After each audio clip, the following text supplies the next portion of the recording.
Aujourd'hui, on va parler test ADN. Les tests ADN grand public sont autorisés en Belgique. Ils coûtent entre 100 à 300 € à l'achat, mais c'est tout de suite beaucoup plus cher dès que vous voulez prolonger l'accès à vos résultats ou évaluer les risques de maladie. Avec un test ADN, 2 personnes sur 3 estiment qu'elles apprennent quelque chose de nouveau sur elles-mêmes ou leur famille.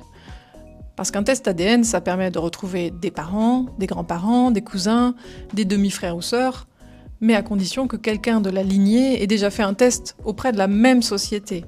Pour les personnes qui sont nées grâce à un don de gamètes, et celles qui ont été adoptées, elles n'ont parfois que ce levier pour retrouver leurs origines biologiques.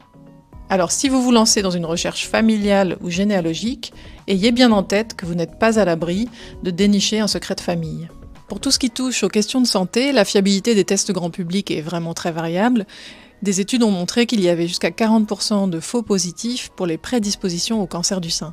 En Belgique, si vous avez des antécédents familiaux connus, 8 centres de génétique proposent des analyses complètes, prises en charge par l'INAMI, et même un accompagnement psychologique pour gérer une mauvaise nouvelle. Et puis il faut savoir que la plupart des maladies ne sont pas héréditaires. Enfin, souvenez-vous que votre salive contient votre empreinte génétique, et donc une partie de votre patrimoine génétique et de celui de vos proches, et que vous le confiez à une société privée.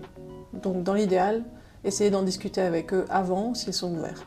Donc avant de faire un test ADN, pesez bien les pour et les contre, et une fois que vous avez eu la réponse à votre question, protégez bien vos données, et surtout pour votre santé, restez informés.